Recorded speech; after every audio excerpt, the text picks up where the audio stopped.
మనం స్పీకర్ అడుగుదామంటున్నాను. 11 మంది ఇచ్చే టైంలో కూడా ఎంత తక్కువ మాటలతోని అంత విషయాన్ని చెప్పొచ్చు కదా అంటున్నాను.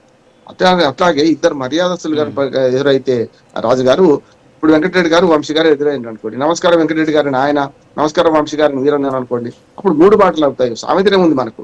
అందుకని చర్చ బాగా జరుగుతున్న క్రమంలో దీన్ని వేరే చేయాల్సిన అవసరం లేదు. కానీ ఇప్పుడు జగన్మోహన్ రెడ్డి గారి గురించి అందరు ప్రజలు కూడా ఏం కోరుకుంటారంటే, అయ్యా మీరు అసెంబ్లీకి హాజరుగాండి, మీరు ప్రజా సమస్యల మీద మాట్లాడండి, పీపీపీల మీద మాట్లాడదాం, P4 మీద మాట్లాడదాం.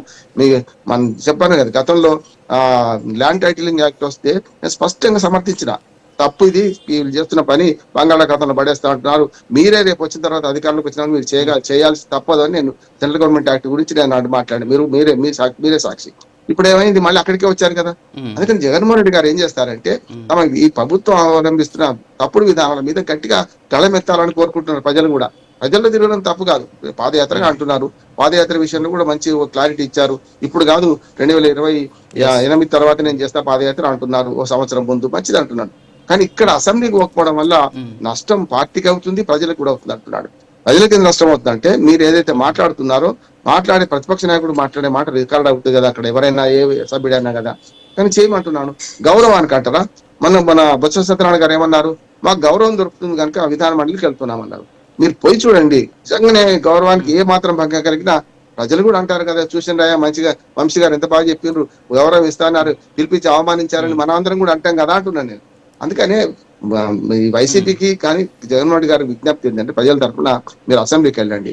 ఇక సరే, నో వర్క్ నో పే అని ఇక్కడ జరగదు, సమస్య లేదు. వర్క్ అంటే ఎట్లా అంచనా వేస్తారు? అసెంబ్లీ పోయి కూర్చుంటాడు, ఏం మాట్లాడకుండా కూర్చున్నారు అనుకోండి, ప్రజలు తెలుస్తారు కదా, అరే మా ఎమ్మెల్యే పోయిండు, ప్రజా సమస్యల మీద ఒక్కటి మాట్లాడలేదని. అసలు నిజంగా చెప్పాలంటే, స్థానిక ప్రభుత్వాలు ఉండగా వీళ్ళు అభివృద్ధి కోసం పనిచేసేది ఏం లేదు. అసలు చట్టసభలు ఉన్నాయి రాజు గారు, కేవలం ప్రజోపకరమైన చట్టాలు తయారు చేయడానికి మాత్రమే ఇవి ఉన్నాయి. ఇవాళ ఏమైంది, ఎక్కడికి పోయినామంటే, మా ఊళ్ళో ఆశా వర్కర్ నియామకం, లేకపోతే అంగన్వాడీ టీచర్ నియామకానికి కూడా ఇవాళ ఎమ్మెల్యే రాజ్యం నడుస్తుంది. చూస్తున్నాం కదా, ఎవరు ఎమ్మెల్యే ఉంటే వాళ్ళ రాజ్యం నడుస్తుంది. అప్పుడైనా ఇప్పుడైనా అంటున్నాను. అది కాదు వీళ్ళు చేయాల్సిన పని, అసెంబ్లీకి వెళ్ళడం బాధ్యత, అసెంబ్లీకి వెళ్ళడం రూలు, తప్పనిసరి పోవాలంటున్నాను. పోయి మాట్లాడండి. ప్రజా వ్యతిరేక చర్యలు ఏవైతే చేస్తున్నాయో, ఏ గవర్నమెంట్ చేసినా వాటిని ఎండగట్టడానికి మీకు అవకాశం ఉన్నది కదా, రికార్డుకి వెళ్తుంది కదా. మీరు ప్రెస్ మీట్ల ద్వారానో లేకుంటే బయట ప్రజల ద్వారా చేస్తే తప్పులేదు. ప్రజాభిప్రాయం కూడగట్టాల్సింది ఏ పార్టీకైనా. పాదయాత్ర చేస్తా అంటే పూర్తిగా ఆహ్వానించడం నేను, మన వెంకటరెడ్డి గారు చెప్పినట్టు పాదయాత్ర చేయడం అంటే ప్రజల్లోకి పోవడం కదా, మంచిది అంటున్నాడు. ఈ ప్రభుత్వం చేస్తున్న తప్పుడు విధానాలకు ప్రత్యామ్నాయం కూడా చూపించాలంటున్నాడు.